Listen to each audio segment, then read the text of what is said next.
So hello and WhatsApp guys, this is me Shashank. और यार आज अपन लोग मैट्रिक्स जो मैं अपन लोगों का चैप्टर नंबर 3 था ओपी और एनसीईआरटी, वो तो अपन ने अब कंप्लीट कर दिया है। तो अब मैं देख लेते हैं यार अपन लोग कुछ एक्स्ट्रा बाहरी क्वेश्चन आंसर्स, ठीक है, जो कि जैसे एनडीए के हो गए या ये तो सिंपली अभी तो बेसिक्स हैं। इसके बाद में अपन कुछ पीवाईक्यूज भी कर लेंगे। ओके, 10-12 कुछ के अराउंड कर लेंगे। तो यार बढ़ते हैं क्वेश्चंस की तरफ बिना टाइम वेस्ट किए, क्योंकि वीडियो शायद लंबा हो सकता है। देखते हैं कितने मिनट का बनता है। तो देखो यार, सबसे पहले क्वेश्चन में तुम लोग को ए की वैल्यू दे दी, बी की वैल्यू दे दी। तुमसे पूछा गया इसकी वैल्यू क्या होगी, ठीक है, इसकी वैल्यू क्या होगी। बहुत ईजी क्वेश्चन है यार, इसमें कुछ ज़्यादा सोचने वाली बात ही नहीं है तुम लोगों के लिए, है ना। तो तुमको सिंपली सी की वैल्यू निकालनी है। ओके, सी की इसकी वैल्यू तुमको निकालनी है। कैसे निकालोगे? सबसे पहले ए में 4 मल्टीप्लाई कर दो, इसमें 4 मल्टीप्लाई कर दो। और मैं पेन का कलर चेंज कर लेता। अच्छा, मुझे बताना तुम लोग को ऐसा कलर ज़्यादा सही लग रहा है कि जैसे पहले सिंपल था वैसा वाला। इसमें 3 को मल्टीप्लाई करना, इक्वल टू दिया है तुम्हारा 0 के, तो बस इन दोनों को मल्टीप्लाई करके इन दोनों को उधर भेज देना, मतलब -4a +3b हो जाएगा कुछ इस प्रकार से। और इसको सॉल्व कर लोगे तो तुम्हारे पास सी की वैल्यू आ जाएगी। देख लो सोल्यूशन ये रहा। सी को फिलहाल मैंने बोल दिया ABCD, ठीक है, बोलना बोलो, नहीं तो डायरेक्ट आ जाएगा आंसर में, ठीक है। तो फिर जैसा कि मैंने कहा था, 4 में पहले A मल्टीप्लाई कर दो, 3 में B मल्टीप्लाई कर दो प्लस C, ठीक है, इक्वल टू 0 लिख देना। अब तुम्हारा कुछ इस प्रकार से आंसर आ जाएगा, ठीक है, कुछ इस प्रकार से आ जाएगा। इनने थोड़ा सा अलग किया, मैंने थोड़ा सा और अलग बताया, दोनों मेथड से कर सकते हो, ठीक है। तो कुछ इस प्रकार से 0 से इक्वेट कर देना और तुम्हारा आंसर आ जाएगा। तो सी का आंसर ये हो जाएगा, यानी कि option number B will be your right answer, ठीक है। ओके, बढ़ते हैं क्वेश्चन नंबर 2 की तरफ। क्वेश्चन नंबर 2 मुझसे कह रहा है कि ए दिया गया है एंड आई दिया गया है अपन को, then find the value of K so that, ये इक्वेशन तुमको दी गई है। ओके, इसमें इसको सेटिस्फाई करके तुमको के की वैल्यू निकालनी है। आई क्या है? आई आइडेंटिटी मैट्रिक्स है, ये रहा आई। ओके, इसको अपन आइडेंटिटी मैट्रिक्स बोलते हैं, अगर नहीं पता होगा तो सिंपली ए इंटू ए करो, ए का स्क्वायर निकाल लो, ठीक है। और 8 को ए से मल्टीप्लाई कर दो, यानी कि 8 -1 0, सॉरी यहाँ पे भी 8 आ जाएगा, ठीक है। और 7 8 ज़ा 56, ठीक है। इस प्रकार से तुम लोग कर सकते हो आराम से सॉल्व। ओके, बहुत बढ़िया, ठीक है। तो इसी प्रकार से देख लेते अपन लोग सोल्यूशन यार क्या होगा। तो इसमें ऑप्शन डी बोल रहा है सबसे पहले तो ए दिया गया है, आई दिया गया है, ए का स्क्वायर क्या आ जाएगा अपना, कुछ ऐसा आ जाएगा। पहले एक बार सॉल्व कर लेना खुद से, फिर ही करना, ठीक है, मतलब फिर ही ये वीडियो को देखना, मतलब सोल्यूशन देखना। ओके, फिर कुछ इस प्रकार से ये इक्वेशन में डाल देना, पुट कर देना, अपने आप आ जाएगा आंसर। और इस आपस में दोनों को प्लस कर दोगे तो ये आ जाएगा। इन दोनों को आपस में इक्वेट कर देना, तुम्हारे पास में के की वैल्यू बड़े आराम से आ जाएगी, ठीक है। बढ़ते हैं क्वेश्चन नंबर 3 की तरफ। सबसे पहले एक बार ट्राई कर लो खुद से, ठीक है, फिर मैं सोल्यूशन बता देते हैं इसका। तो फाइंड द वैल्यू ऑफ के एक्स इज़, ठीक है, the value of x for विच, ये तुमको कंडीशन दी गई है। तो कैसे कर सकते हैं इसको? देखो यार, कैसे करोगे, एक बार बेसिक आइडिया लगा लो। तो यार तुम लोग क्या कर लेना, अगर आंसर आ गया तो बहुत बढ़िया बात है, अगर नहीं आया है तो पहले इन दोनों को आपस में मल्टीप्लाई कर देना, ठीक है। जो आंसर आएगा उसको इससे मल्टीप्लाई कर देना, समझ गए? उसको जो भी आंसर इन दोनों को मल्टीप्लाई करने के बाद आए उसको इससे मल्टीप्लाई कर देना।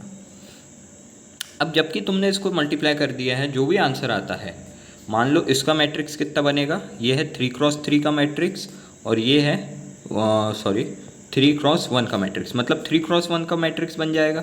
3x1 मतलब कॉलम 3 रहेंगे, रो 3 रहेंगे, और एक ये 1 2 3 और एक ये रहेगा अपना कॉलम, ठीक है, कुछ इस प्रकार का। तो अगर तुम इसको मल्टीप्लाई करो, ये भी 1x3 का मैट्रिक्स है, यानी कि तुम्हारा मैट्रिक्स कितने का बन रहा है, 1x1 का मैट्रिक्स बन रहा है। 1x1 का मतलब एक डब्बे का बस मैट्रिक्स बनेगा, जो कि 0 के इक्वल आ जाएगा, वो तुम्हारा आंसर होगा। ट्राई कर लेना यार, बहुत इजी क्वेश्चन है, ठीक है, बहुत ही ज़्यादा इजी है। मैं ये सब मिटा दूँ तो तुम लोग आराम से अपना ट्राई कर सकते हो, ठीक है, बहुत बढ़िया। चलो बढ़ते हैं अगले क्वेश्चन की तरफ। क्वेश्चन नंबर 4 मुझसे कह रहे हैं, if alpha and beta are the 2 roots, ठीक है, 2 रूट्स हैं ये ऑफ दिस, मतलब इसकी 2 रूट्स हैं। देन मैट्रिक्स प्रोडक्ट इसका इज इक्वल टू, इसका मैट्रिक्स प्रोडक्ट मुझसे पूछा है, तो अगर मैं इन दोनों की रूट्स को निकाल लूँ, ठीक है, इन दोनों की अगर रूट्स को निकाल लूँ तो क्या मैं कुछ कर सकता हूँ इससे, हाँ या ना? एक बार अपना ट्राई कर लो, फुल ट्राई दे दो, इसमें कितना अच्छे से तुम दे सकते हो, कितने अच्छे से तुम मेहनत कर सकते हो इस क्वेश्चन पे। ओके चलो तो फिर सोल्यूशन देख लेते हैं। मैं थोड़ी जल्दी में हूँ क्योंकि बहुत सारे क्वेश्चन करने हैं, अराउंड 30 के अराउंड क्वेश्चंस हैं, इसलिए मैं सोच रहा हूँ वीडियो ज़्यादा लंबा ना हो, ठीक है। सो ए कॉमा बी ले लेना सबसे पहले, अल्फ़ा कॉमा बीटा, ये रूट्स हो जाएंगी तुम्हारी, मतलब अल्फ़ा कॉमा बीटा तुम्हारी रूट्स हैं और ये तुम्हारी इक्वेशन बन है, ठीक है। अब क्या करना, alpha plus beta equal to -1 ले लेना और अल्फ़ा इंटू बीटा 1 ले लेना, ये ले सकता हूँ मैं बिल्कुल। ऑल्सो अब 1 प्लस अल्फ़ा प्लस बीटा का स्क्वायर इक्वल टू 0 हो जाएगा, जिसके कारण अल्फ़ा प्लस बीटा का स्क्वायर, अल्फ़ा का स्क्वायर इज इक्वल टू -1 हो जाएगा, और 1 plus beta into beta plus beta का स्क्वायर -1 हो जाएगा, हाँ या ना? तो अब जबकि अगर तुम लोग इन वैल्यूज़ को, मतलब ये वाली जो तुम्हारे पास में वैल्यूज़ आई है, इनको अगर तुम इक्वेशन में रखोगे तो तुम्हारे पास में कुछ ये आंसर आ जाएगा। अब जबकि ये आंसर आ रहा तो तुम्हारा अगेन बी सही आंसर हो जाएगा, ठीक है। बढ़ते हैं क्वेश्चन नंबर 5 की तरफ। इफ़ ए दिया है तुमको, बी दिया है, where A comma B are natural number, A और बी जो है वो तुम्हारे नेचुरल नंबर है, then which one of the following is correct, ठीक है। अब इनमें से अपन को कौन सा करेक्ट है ये बताना है, ओके। एक बार ट्राई कर लो। तो यार देखो ये क्वेश्चन अपन से क्या कह रहा है, वो तो समझ गए तुम लोग, बट इसको सॉल्व कैसे करेंगे, तो सबसे पहले ऑप्शन पढ़ लो तीनों चारों, ठीक है। There exist more than 1 but finite number of B's such that, ये तो नहीं होगा भाई, मुझे देख के ही लग रहा है। There exist exactly B such that A equal to B, इसमें थोड़ा डाउट हो सकता है। फिर there exist infinitely many B such that A B equal to B A, हाँ यार ये भी हो सकता है, बी इन्फिनाइट हो सकते हैं क्योंकि मुझे नहीं पता कौन सा नंबर होगा, है ना। There can not be any B exist such as, ये भी नहीं होगा। तो अब अगर मुझे आंसर चेक करना है, सबसे पहले क्या कर देना, ए इंटू बी करना, सेकेंड में बी इंटू ए करना, ठीक है, और दोनों को इक्वेट कर देना आपस में, ठीक है, दोनों को इक्वेट कर देना, मतलब इन दोनों को इक्वल में डाल देना, जैसा भी आंसर आएगा वो लिख सकते हैं अपन लोग। तो देख लेते हैं इसको कैसे करेंगे, ठीक है। तो देखो ए बी को मल्टीप्लाई किया, बी ए को मल्टीप्लाई किया, मेरे पास में ये 2 आंसर आ गए। अब मैंने दोनों को आपस में इक्वल में डाल दिया। अब जबकि मैंने इक्वल में डाला तो मेरे पास में देख सकते हो ए इक्वल टू बी आ रहा है, बिल्कुल आ रहा है यार, है ना। तो इस प्रकार से ये क्वेश्चन तुम्हारा सॉल्व हो जाएगा। और ऑप्शन नंबर जो है तुम्हारा सी, क्योंकि मेरे को ए बी की वैल्यू पता नहीं, वो कुछ भी हो सकती, बहुत सारे सोल्यूशंस है ना, इसलिए इन्फिनाइटली मैनी सोल्यूशंस होगा, ठीक है। तो यार इसी के साथ साथ बढ़ते हैं क्वेश्चन नंबर 6, 7 और 8 की तरफ। ये सब जुड़वा भाई हैं, मतलब एक से क्वेश्चन है। If A and B are 2 matrices, ठीक है, ऑफ सेम ऑर्डर, देन अब अपन से कह दिया कि ए बी सी सब एक ही जैसे मैट्रिक्स है, सेम ऑर्डर है इनका, तो बताना है कि A B A into B to the power of N is equal to A to the power of N into B to the power of N. अब इसमें कैसे होगा, मतलब इसको सॉल्व कैसे करेंगे। ऑलवेज ट्रू नहीं भाई, ये हमेशा ट्रू नहीं होगा। क्यों नहीं होगा भैया, बताऊंगा भी। नेवर ट्रू, ये भी गलत है यार, ये दोनों तो गलत हो गए। नन ऑफ दीज तो मैं कह ही नहीं सकता कुछ। मैं एक कंडीशन बता रहा हूँ, अगर ए और बी, ठीक है, ए इंटू बी, ओके ध्यान से देखना, A into B is equal to B into A, तब ही ये कंडीशन अप्लाई होगी, ठीक है। तो इसलिए true only when A equal to B, A B into B A, ठीक है। तो ये कंडीशन जब ही अप्लाई होगी, ये बात गाढ़ बांध के रख लेना, ओके ठीक है। बढ़ते हैं आगे। क्वेश्चन नंबर 7 मुझसे कह रहा है कि, एक सेकेंड, क्वेश्चन नंबर 7 मुझसे कह रहा है A and B are the symmetric matrix. Symmetric matrix पता है, बिल्कुल पता होगा यार। जैसे ये मैंने मैट्रिक्स लिख दिया 1 2 3, फिर यहाँ पे आ जाएगा अपना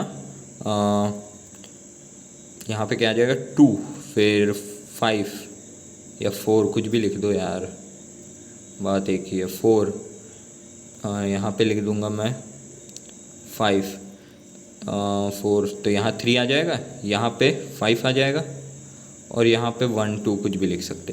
तो ये मैट्रिक्सेस अपने सेम होने चाहिए। और अगर मैं इसकी अल्टी पल्टी करूँ, मतलब इसका जब मैं ट्रांसपोज निकालूँ तो ये दोनों का इक्वल आना चाहिए। ठीक है, ये होते हैं अपने सिमेट्रिक मैट्रिक्स। बेसिक सा था, मैंने थोड़ा सा बता दिया। अब if A and B are the symmetric matrix, then क्या ये इस सिमेट्रिक या स्क्यू सिमेट्रिक या डायगोनल होगा या नन ऑफ दीज होगा। तो यार अगर ए और बी दोनों सिमेट्रिक है, जरा लॉजिक लगाओ, ए और बी दोनों सिमेट्रिक है, तो अगर मैं ए बी इंटू ए कर दूँ, ठीक है, ए इंटू बी इंटू ए, और इसका होल ट्रांसपोज कर दूँ, तो क्या ये तब भी सिमेट्रिक नहीं होंगे क्या? हाँ या ना? जैसे मैं एक मैट्रिक्स ले रहा हूँ 1 3 2 2, ये इसको मैंने बोल दिया ए है। और सेम दूसरा मैं एक मैट्रिक्स ले रहा हूँ 2 2, या तो फिर कुछ नंबर नीचे का बदल देते हैं, 2 5 1 1।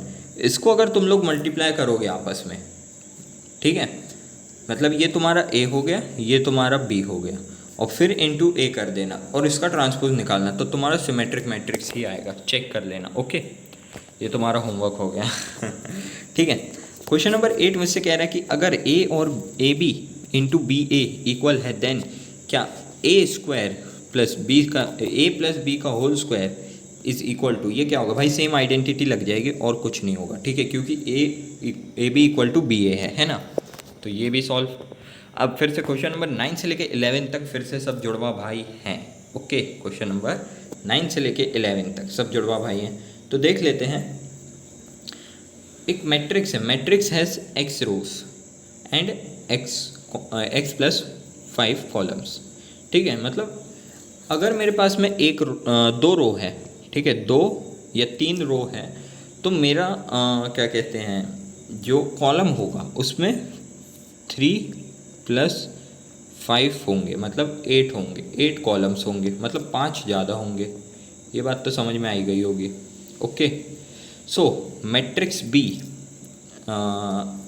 Has Y rows and Y columns. ठीक है, Y rows and 11 minus Y columns, both A B and B A exist, मतलब ये एग्जिस्ट भी करते हैं।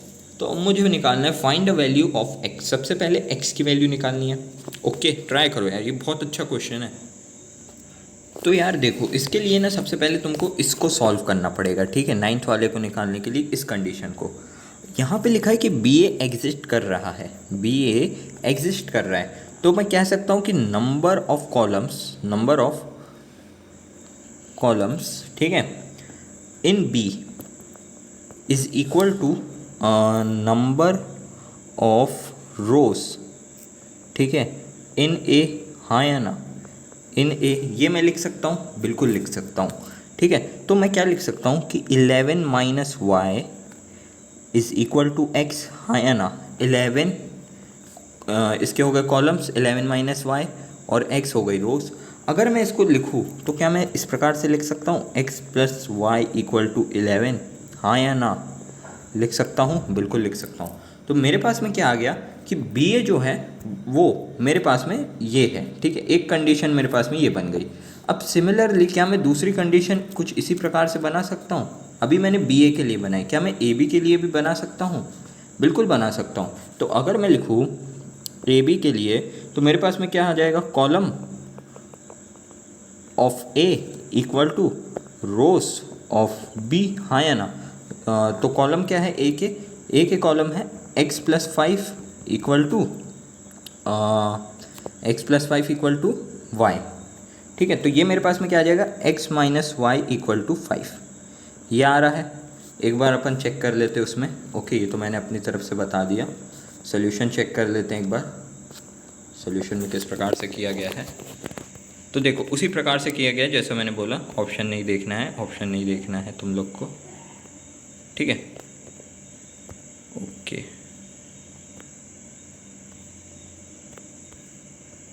हाँ इतना ठीक है। तो देखो, वैसे देख ही लिए होंगे तुमने, अब छुपाना क्या। सिंस बी, यही सब सेम लगा दिया, वो ये आ गया अपने पास में और ये आ गया। अब जबकि मेरे पास में ये 2 आ गया है, इसको मैंने इक्वेशन 1 नाम दे दिया, इसको 2 नाम दे दिया। अब अगर मैं इन दोनों के साथ में खेलूँगा तो मेरे पास में क्या ये वाली कंडीशन आ जाएगी, क्योंकि y से y कट जाएगा। देखो y से y कट गया, x बच रहा है, तो 2x इक्वल टू 6, तो x इक्वल टू आ गया 3, x इक्वल टू आ गया 3। अब y की वैल्यू फाइंड करनी है। y की वैल्यू के लिए भी सेम सब्ट्रैक्टिंग इक्वेशन कर दिया दोनों को, तो मेरे पास में y की वैल्यू 8 आ जाएगी। कितना इजी क्वेश्चन है ये, ठीक है। और थर्ड में से क्या पूछा जा रहा है, the order of a into B, order पूछा जा रहा है। So order of A B is number of rows in A, ठीक है। रोज देखो ऑर्डर कैसे निकालते, ये m है क्रॉस n है, और ये मान लो इसका ऑर्डर है p क्रॉस q, तो ऑर्डर कैसे लिखते, m q, हाँ या ना। नंबर ऑफ रोज, इसकी रोज और इसके कॉलम्स, हाँ या ना। तो number of columns in B, तो ये क्या आ जाएगा, इसको सिंप्लीफाई कर लेना, तो 3 क्रॉस 3 का इसका ऑर्डर आ जाएगा। बढ़िया सर, तुम्हारे पास में एक्स वाई की वैल्यू है ही, तो बस सॉल्व हो गया भाई। इतना आसान क्वेश्चन था। ओके, अब बढ़ते हैं प्रीवियस ईयर्स की तरफ, ठीक है। ये एनडीए में आज चुके क्वेश्चंस हैं, ठीक है। लिखा भी दिख रहा होगा, एनडीए 2012 1 वाला जो होता है उसका है। एक बार क्वेश्चन देख के यार ट्राई कर लो अपनी तरफ से, शायद से ट्राई कर लिया होगा। अब यहाँ पे मुझसे पूछ रहा है कि what is the order of product, इसका ऑर्डर पूछा गया है, कैसे निकालोगे यार। मुझे ऐसा लग रहा है ये क्वेश्चन अपन करके आ चुके हैं। देखो इसका ऑर्डर क्या है मेरा, इसका ऑर्डर है मेरा 1 क्रॉस 3, ठीक है। इसका ऑर्डर क्या है मेरा, इसका ऑर्डर है मेरा 3 क्रॉस 3, इसका ऑर्डर क्या है मेरा 3 क्रॉस 1। अब अगर मैं सबसे पहले इन दोनों को करूँ मल्टीप्लाई, तो कितना ऑर्डर आएगा, 3 क्रॉस 1 का ऑर्डर आएगा, बिल्कुल आएगा। अब अगर मैं इन दोनों को मल्टीप्लाई करूँ आपस में, तो ये 1 और ये 1, मतलब 1 क्रॉस 1 का ऑर्डर आएगा। बस ये मैं बता चुका था एक बार अभी शुरुआत में, ठीक है। कौन सा क्वेश्चन नंबर 6 7 कौन सा था मुझे याद नहीं मुझे, बट 1 क्रॉस 1 का ऑर्डर आ रहा है, ठीक है। बी चेक कर लेते हैं इनने कैसे किया। हाँ, इनने भी कुछ इसी प्रकार से किया है, बस प्रोपोर्शनल लगाते हुए किया है, मैंने सिंपली ऐसे ही बता दिया, ठीक है, चलता है। तो देखो अब यहाँ पे पूछ रहा है the sum of product of matrix A and B exist, ठीक है। ए और बी का प्रोडक्ट एग्जिस्ट करता है। Which of the following implication are necessary true, अब इन दोनों में से क्या ट्रू है, तो यहाँ पे लिखा है A and B are square matrix of same order. अगर ए और बी स्क्वायर मैट्रिक्स हुए सेम ऑर्डर के, तो क्या इन दोनों का मल्टीप्लिकेशन जो सम एंड प्रोडक्ट दोनों है वो एग्जिस्ट करेगा। जी हाँ, क्योंकि सम निकालने में मतलब प्लस करने में ऑर्डर का सेम होना ज़रूरी है, बल्कि मल्टीप्लिकेशन में ऐसा कुछ नहीं है। अब A and B are non singular matrix, यार ये बात मुझे नहीं जमी, ठीक है। सिंगुलर मैट्रिक्स पता है क्या होता, पता ही होना चाहिए। ओके, सो इस प्रकार से मैं कह सकता कि ओनली 1 इज ट्रू 13th का। ओके, बढ़ते हैं क्वेश्चन नंबर 14 की तरफ। 14 मुझसे कह रहा है कि ए दिया है, बी दिया है, then which one of the following are correct, इनमें से कौन सा सही है। तो यार B is inverse of A, क्या ये इन्वर्स है, देखते हैं। B is adjoint of A, B is adjoint of A, क्या बी का adjoint, sorry B is adjoint of A, तो फिर इसमें को ये भी डाउट में एडजॉइंट नहीं, सॉरी एडजॉइंट नहीं है, नहीं एडजॉइंट नहीं है, ये एडजॉइंट ने कंफ्यूज किया। B is transpose of E, yes ये हो सकता है, ये 101% है। वही मैं थोड़ा सा कंफ्यूज हो गया था एडजॉइंट और ट्रांसपोज में, बट एडजॉइंट नहीं होगा, ट्रांसपोज होगा, ठीक है। तुम बी का ट्रांसपोज करोगे क्या होगा, 3 5 7 4 6 8, और सिंपली ए का भी ट्रांसपोज करोगे तो सेम बी आ जाएगा, तो दोनों एक दूसरे के ट्रांसपोज हैं। Question number 15, a square matrix of this, ये है such that A I J is equal to 0 है, I is not equal to J, मतलब जो ए है ये ऐसा कोई नंबर नहीं है जैसे 1 1 मतलब A11 या A22, ठीक है, इस टाइप का नंबर नहीं है ये मतलब A12 या A23 कुछ इस टाइप का नंबर आ सकता है ना। और ये 0 के इक्वल है, ए जो है मतलब ये वाली वैल्यू अपनी 0 के इक्वल है। और ए आई जे इक्वल टू के है, वेयर के is constant for I J equal, मतलब ये 1 1, मतलब ये डायगोनल मैट्रिक्स में आ सकता है, ये वाला नीचे वाला कॉल्ड इज कॉल्ड। तो डायगोनल मैट्रिक्स है but non scalar matrix, scalar matrix, unit matrix, none of the above. तो कैसे करोगे, ट्राई करो यार एक बार।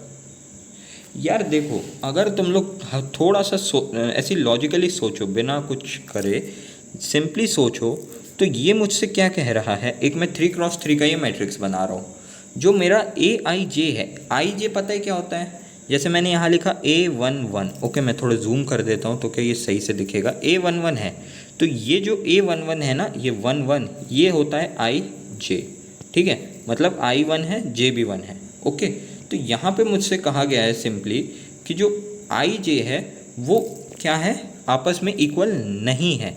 इक्वल नहीं होंगे तो मतलब ये 1 1 नहीं होगा, ये भी नहीं होगा और ये भी नहीं होगा, है ना, मतलब ये 1 1 वाले सब कट जाएंगे। होंगे क्या क्या, फिर मैं इसको अलग कलर से लिख देता हूँ। तो होंगे क्या क्या अपने पास में, रेड से A12 हो सकता है इस केस में, हाँ या ना, फिर A13 हो सकता है, A21 हो सकता है, A23 हो सकता है, A31 हो सकता और A32 हो सकता है, बिल्कुल आराम से। तो मतलब ये सब मेरे ज़ीरो के इक्वल है। क्या लिखा है यहाँ पे देखो, सच दैट ए आई जे जो है, यहाँ पे मैंने कुछ ज़्यादा ही गोद दिया हूँ, तो ए आई जे जो है वो ज़ीरो है, जबकि आई और जे इक्वल नहीं है, मतलब ये सारी वैल्यूज़ जीरो हो गई। अगर मैं लिखूँ तो क्या मेरी ये सारी वैल्यूज़ जीरो हो गई डायगोनल को छोड़ के, क्या ये सारी वैल्यूज़ जीरो हो गई डायगोनल को छोड़ के, बिल्कुल हो गई। और यहाँ पे एक कांस्टेंट के वैल्यू है, किस में, इस वाले में, ये पूरी मेरे पास कांस्टेंट के है, मतलब कोई सी भी वैल्यू हो सकती है। तो क्या मैं ये कह सकता हूँ कि एक स्केलर मैट्रिक्स है। तुमने स्केलर मैट्रिक्स की प्रॉपर्टी पढ़े हो ना भाई, मतलब बीच में कोई भी एक नंबर होगा बट अगल बगल सब जीरो होंगे, डायगोनल एलिमेंट्स में कोई भी नंबर होगा, ठीक है, बट अगल बगल वाले सब ज़ीरो होंगे, ये होता है स्केलर मैट्रिक्स। बढ़ते हैं यार अगले क्वेश्चन में, देखो स्केलर मैट्रिक्स हो रहे हैं यहाँ पे, ठीक है। नेक्स्ट क्वेश्चन में बढ़ते हैं, क्वेश्चन नंबर 16। ये मुझसे कह रहा है the sum of matrix this is the matrix, ये है, then what is the value of Y, Y की वैल्यू पूछी गई है, मतलब इनका सम आपस में ये आ रहा है, तो वाई की वैल्यू बताओ। तो मैं लिख सकता हूँ कुछ इस प्रकार से, इसकी वैल्यू चाहिए ना मुझे वाई की, तो x plus Y equal to 5 लिख सकता हूँ, बिल्कुल लिख सकता हूँ। ऊपर तरफ में क्या आ जाएगा, x plus Y plus Z equal to 10 आ जाएगा, फिर y plus Z equal to 5 आ जाएगा। कुछ इस प्रकार से हो जाएगा, बिल्कुल हो जाएगा। अगर मैं इन दोनों को आपस में थोड़ी अदला बदली कर दूँ तो कैसे कर सकते हैं इसको सॉल्व, बड़ा आसान क्वेश्चन है यार, ये इक्वेशंस आ गई है, अब बस इक्वेट कर दो, मतलब y को नहीं x को रिप्लेस करते चलो और z को।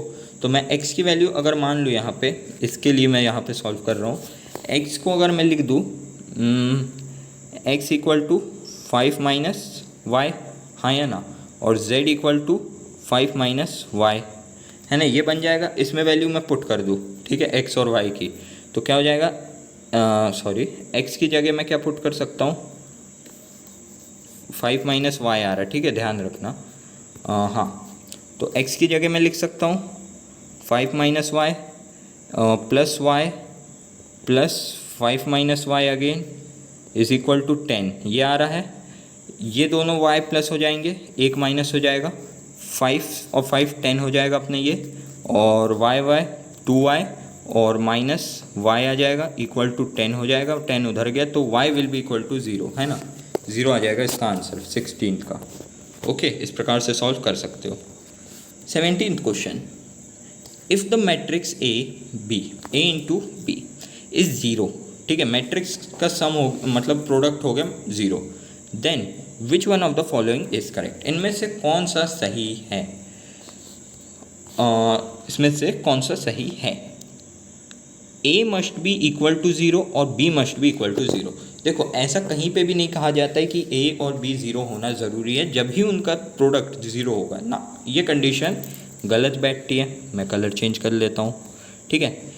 ए must be equal to zero, A जो है वो ज़ीरो के इक्वल होना चाहिए, and B must be equal to zero matrix ना, ये भी सही नहीं बैठती, ठीक है, सेम। अच्छा, ऑप्शन रिपीट हो गए हैं क्या? हाँ यार, ऑप्शन रिपीट हो गए हैं, ठीक है।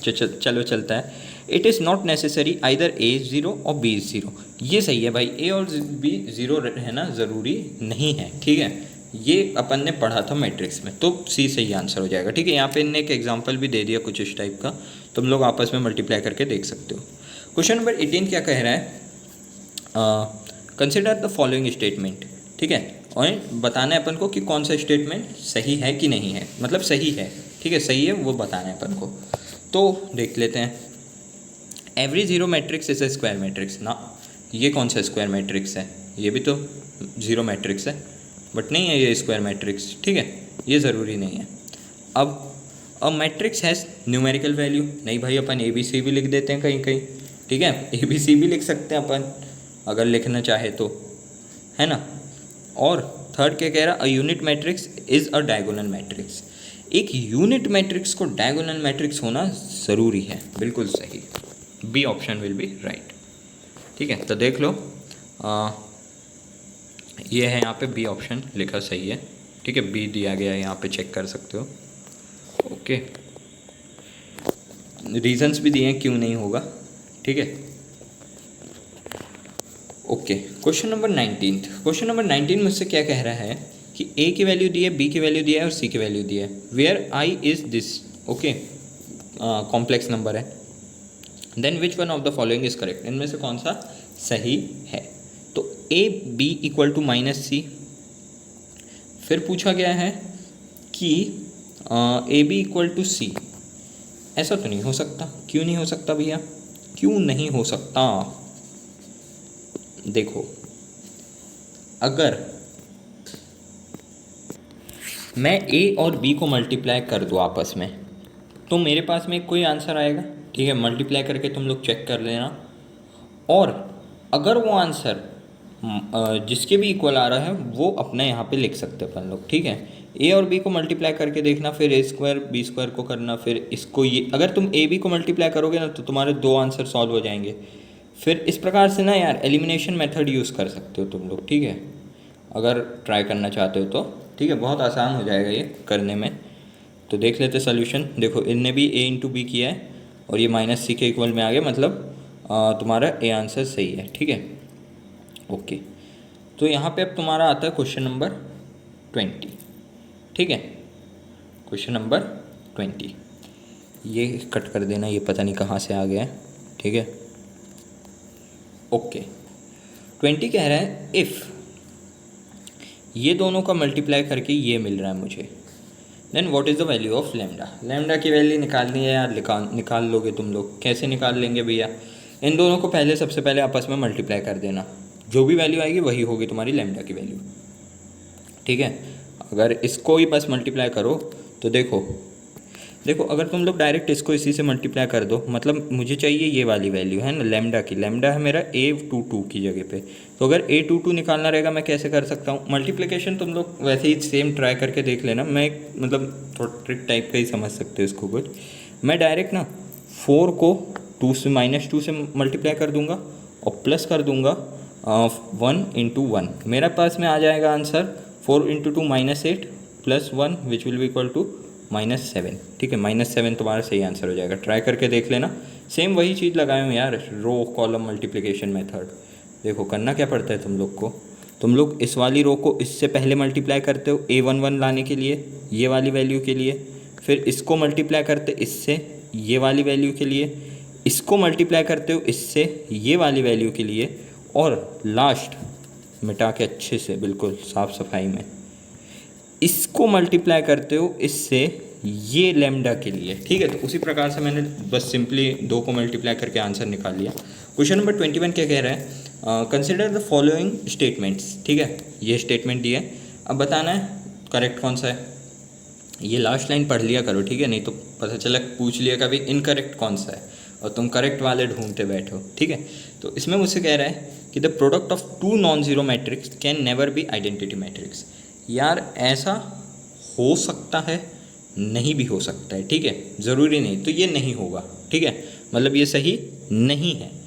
क्या पूछा जा रहा है? The product of two non zero matrix, मतलब दो non zero matrix can never be identity matrix. ऐसा ज़रूरी नहीं है, हो सकता है, नहीं भी हो सकता, समझ गए, 2 बार बता दिया। फिर the product of two non zero matrix can never be zero, ये भी नहीं होगा, ज़ीरो हो सकता है, दो नॉन ज़ीरो का अब भी करके आए ज़ीरो, तो neither one neither nor two, ठीक है, चेक कर सकते हो। ये देखो एग्जाम्पल के तौर पे इन्हें समझाया गया है, ठीक है, इस प्रकार से देख लेना, ठीक है। तो बस वही ने बड़ा अच्छे से समझाया है, मगर अपन ने 2 मिनट में, क्योंकि एनडीए के पेपर है भाई, टाइम बहुत कम रहता, क्वेश्चन बहुत ज़्यादा रहते हैं। ओके, सो अब अपन आ चुके हैं क्वेश्चन नंबर 22 की तरफ। A matrix, if A is a any matrix then the product of A into A defined only when A matrix of order M cross N where. अब यार ये बड़ा अच्छा सा क्वेश्चन है। देखो क्या कह रहा है कि ए एक कोई सा भी मैट्रिक्स है, जब अपन इसका प्रोडक्ट कर रहे हैं, मतलब ए इंटू ए कर रहे हैं, यानी कि इसका स्क्वायर निकाल रहे हैं, the only matrix, the A is a matrix of order M cross N where. अब मुझे बताना है कि इनमें से कौन सी कंडीशन को मैं सेटिस्फाई करूँगा। मान लो ए एक मैट्रिक्स है 2 क्रॉस 2 ऑर्डर का, 2 क्रॉस 2 ऑर्डर का। अब मैं अगर इन दोनों को मल्टीप्लाई करता हूँ, ए इंटू ए करना है, तो ये भी मैं 2 क्रॉस 2 ही ऑर्डर का करूँगा। तो मेरे पास में ये क्या आ रहा है, एक इक्वल नंबर आ रहा है, मतलब 2 क्रॉस 2 ही आएगा, मतलब इसका 2 और इसका 2। सिंपली अगर मैं इसको कोई और एक रैंडम नंबर ले लूँ, ठीक है, रैंडम नंबर बोले तो मान लो ये ए है मेरा, कौन सा ले ले, 2 क्रॉस 3 है, ठीक है, और तो ये भी 2 क्रॉस 3 होगा। तो क्या मैं लिख सकता हूँ 2 क्रॉस 3 का ये मैट्रिक्स बनेगा, हाँ या ना? तो इस प्रकार से अगर मैं लिखूँ तो इससे मुझे एक बात समझ में आ रही है कि यार ये दोनों को इक्वल होना पड़ेगा, ठीक है, ये दोनों को इक्वल होना पड़ेगा। वो लास्ट दूसरा वाला एग्जांपल छोड़ देना यार, वो मैंने गलत बता दिया, ठीक है। इसमें ये भी लिखा है कि स्क्वायर मैट्रिक्स होना ज़रूरी है ना, सोल्यूशन में मैंने भी चेक किया, तो दोनों का इक्वल होना ज़रूरी है, देख लो, ये सोल्यूशन पढ़ लेना यार एक बार। Given that A is any matrix then the product of A into B defined as when the number of columns are equal to number of rows must be a square matrix. तो ये ठीक है, समझ गए होंगे, मैंने गलत बता दिया, आई एम रियली सॉरी। यहाँ पे पूछा गया A is a symmetric matrix when X is equal to, X की वैल्यू पुट करो जो सिमेट्रिक मैट्रिक्स दे दे। तो यार ये बात ध्यान रखना, ये दोनों को आपस में इक्वल रहना चाहिए। पहला तो यार इक्वेट कर दो दोनों को, 2x minus 3 is equal to x plus 2, ये पुट कर दो।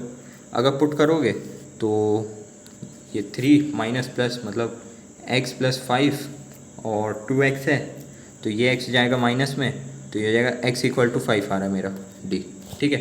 तो d will be your right answer. इनने कैसे किया है? इनने भी वैसे ही किया, बस थोड़ा कॉम्प्लिकेटेड बना दिया, मैंने सिंपल कर दिया हूँ और कुछ नहीं, ठीक है। क्वेश्चन नंबर 24, क्वेश्चन नंबर 24 क्या कह रहा है, if a and b are two matrix, ठीक है, such that A B equal to A है और बी ए इंटू मतलब b into A is b है, ठीक है, then which of the following statement are correct. इनमें से कौन सा स्टेटमेंट करेक्ट है? तो यार देखो थोड़ी सी बात समझना, अगर ए बी इंटू ए दे रहा है और बी ए इंटू बी दे रहा है, तो क्या मैं कह सकता हूँ कि ए स्क्वायर इंटू ए होगा, हाँ या ना? बिल्कुल हाँ, ठीक है, मतलब ए स्क्वायर इंटू ए ही होगा जब ही वो दोनों वैसा दे रहा है। आप इतनी गारंटी से कैसे कह सकते हो भैया? तो यार छोटा सा एक लॉजिक लगाओ कि अगर तुम ए बी जो है, ए इंटू बी तुम्हारे पास में ए है और ए का स्क्वायर क्या होगा अपने पास में, ए बी इंटू ए लिख सकता हूँ मैं, हाँ या ना? ए इंटू ए, तो ये तुम्हारे पास में क्या आ जाएगा, A into B, A into B आ जाएगा, हाँ या ना? तो मैं इसको क्या इस प्रकार से लिख सकता, ए इंटू बी, बी जिसको मैं लिख सकता हूँ ए बी, तो ये क्या मेरे ए के इक्वल आ रहा है? बिल्कुल आ रहा है। सेम बी में भी मैं पुट कर सकता हूँ यही चीज़, तो मेरे दो कंडीशन तो सेटिस्फाई कर रही है। तीसरी वाली मुझसे क्या कह रही है कि ए बी का square is equal to A B. क्या ये भी हो सकता है? क्या ये हो सकता है? अगर मैं ए बी का स्क्वायर लूँ, ठीक है, मतलब होल स्क्वायर में ए बी को स्क्वायर लूँ तो A B into A B, ठीक है, ये हो जाएगा A B into A B. अब ये मेरा क्या आ जाएगा, A into B A into B, तो ये मेरा क्या हो जाएगा, ए इंटू बी बी। तो ये ए बी तो मेरा वो है, तो ए बी मेरा क्या हो जाएगा, ए बी मेरा ए हो जाएगा, तो ए इंटू बी मैं लिख सकता हूँ। तो मतलब तीसरी वाली कंडीशन भी मेरी सेटिस्फाई कर रही है, जिसके साथ साथ मैं कह सकता हूँ कि तीनों राइट है। ठीक है, देख लो सोल्यूशन सेम वैसे ही है, और अच्छे से बस लिखा है इसमें ये सब कंडीशंस। ओके, क्वेश्चन नंबर 25 मुझसे कह रहा है कि which one of the following matrix is an elementary matrix. Okay, elementary matrix बताना है इसमें से, तो यार मैं देखा ही के बता सकता हूँ कि B is a elementary matrix. ठीक है, तो यार एलिमेंट्री मैट्रिक्स होता क्या है तुम लोग को पता है? नहीं पता? मैं बता दूँ एक बार। Square matrix is called as an elementary matrix if it can be obtained from identity matrix I by performing the single elementary row column operation. मतलब जो अपन लोग ने पढ़ के आए हैं ना, वो रो कॉलम वाला लास्ट में ट्रांसफॉर्मेशन वाला, वो सब लगाना है बस, और कुछ नहीं। ओके, ये वाले से तुम निकाल सकते हो इस वाले कंडीशन को लगा के, ठीक है, आराम से। क्वेश्चन नंबर 26 क्या कह रहा है तुमसे, द मैट्रिक्स ये है इज, ये मैट्रिक्स क्या है तुम्हारा, सिमेट्रिक है, स्क्यू सिमेट्रिक है, हैमिल्टन मैट्रिक्स है और स्क्यू हैमिल्टन मैट्रिक्स है। तो क्या है भाई इसमें? मुझे यार ये साफ साफ दिख रहा है, क्योंकि एक छोटी सी चीज़ है बस इसमें, बिल्कुल छोटी सी। तुम लोग ये चीज़ देख लेना, मैं ये पढ़ा चुका हूँ बड़े अच्छे से, ये होता क्या है, कैसे काम करता है। ठीक है, ये सोल्यूशन है, मिसप्रिंटेड है, चलो जाने दो, इससे कोई इतना फ़र्क नहीं पड़ रहा। ठीक है, क्वेश्चन नंबर 27 देख लेते हैं। इफ़ एक्स ये है, बी ये है और ए ये है, सेटिस्फाइंग इक्वेशन ये दे दी गई है, then the matrix A is equal to, A की वैल्यू बतानी है, सिंपली कुछ नहीं करना, एक्स और मतलब ए इंटू एक्स मल्टीप्लाई कर देना आपस में, इक्वल कर देना बी के, तुम्हारा आंसर आ जाएगा। ठीक है, ये भी एक होमवर्क मिल गया तुमको बड़े अच्छे से। सोल्यूशन भी दिखाई दे रहा हूँ तुम लोग को, ये इसका सोल्यूशन है, मतलब ए की वैल्यू ए ही है। ठीक है, ये आ जाएगा ए। ओके, बढ़ते हैं यार अगले क्वेश्चन की तरफ, क्वेश्चन नंबर 28। ठीक है, तो यहाँ पे कह रहा है कि लेट ए ये है, बी ये है और सी गिवन है। Okay, if A B equal to C है, सो बताना है then what is the value of A का स्क्वायर इक्वल टू, ए का स्क्वायर क्या होगा। अरे भाई साहब, कैसा क्वेश्चन पूछा है इसमें। अच्छा, तो देखो ए into B equal to C है, इतना इजी क्वेश्चन पूछ लिया, मैं कंफ्यूज हो गया, मैं बोला इतना इजी कैसे पूछ लिया गया यार, 2015 का क्वेश्चन है और ये, ठीक है, मतलब बहुत ही इजी पूछा है। तो ए को बी से मल्टीप्लाई कर दो सबसे पहले, जो आएगा उसको सी के इक्वल में डाल देना और इक्वेट कर देना यार। सोल्यूशन तुम्हारे सामने में, option number D is your right answer. ठीक है, सोल्यूशन तुम्हारे सामने में, देख सकते हो किस प्रकार से किया गया है। पहले इन दोनों को मल्टीप्लाई कर दिया, ये आ गया, इन दोनों को इक्वेट कर दिया गया, तो कुछ इस प्रकार से तो तुम्हारे पास में एक्स और वाई की वैल्यू आ जाएगी, निकाल लेना, और फिर जो वैल्यूज आएगी उसको ए में पुट करके ए को आपस में मल्टीप्लाई कर देना, ये मत भूलना। ठीक है, सिर्फ वैल्यूज़ निकाल के मत बैठ जाना। ठीक है, तो ये हो गया तुम्हारा क्वेश्चन नंबर 28।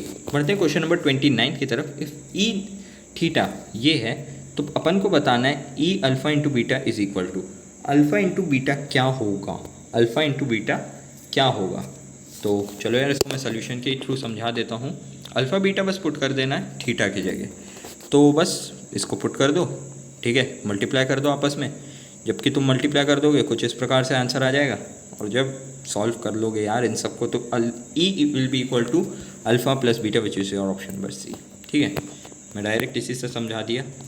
बढ़ते हैं यार अगले क्वेश्चन की तरफ। इफ़ ए ये दिया गया है, then the matrix X for which X 2x plus A 3a is equal to 0 hold true is.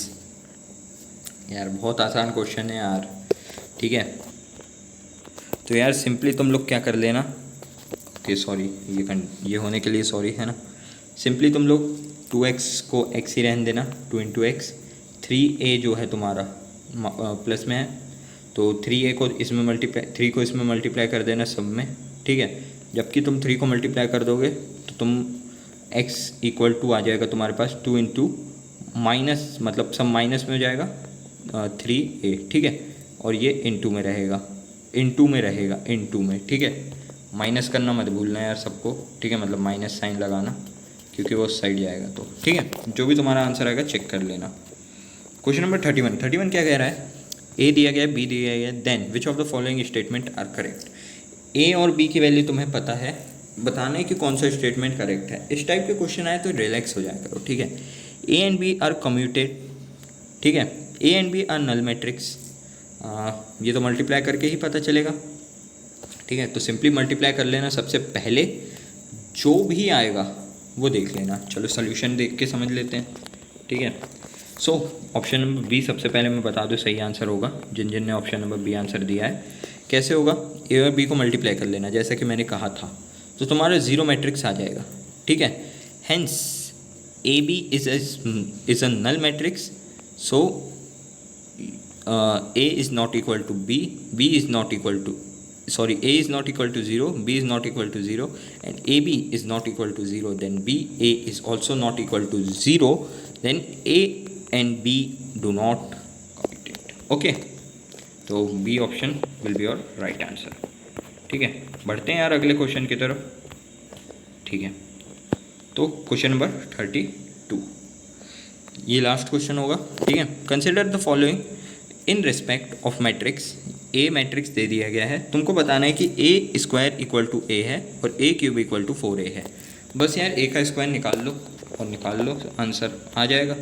तो ए स्क्वायर तुम्हारा ये आ रहा है कुछ, और ये तुम्हारा कुछ ऐसा आ रहा है, मतलब ये आएगा, इसमें से तुम 4 बाहर निकाल सकते हो। तो सेकेंड कंडीशन तो ट्रू हो गई, और फर्स्ट कंडीशन क्या कही गई थी, ए है, तो फर्स्ट कंडीशन ट्रू नहीं हो रही है, जिसके कारण only B will be your answer. So यार ये वीडियो को यहीं अपन समाप्त करते हैं, ठीक है। होप सो वीडियो अच्छा लगा होगा अपना क्वेश्चन आंसर सीरीज़ का, है ना। मिलते हैं यार अगले वीडियो में, जिसमें अपन जेई के कुछ अच्छे पुराने क्वेश्चंस को सॉल्व करेंगे, ठीक है।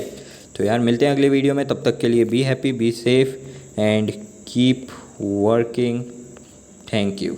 मिलते हैं अगले वीडियो में, all the very best, thank you.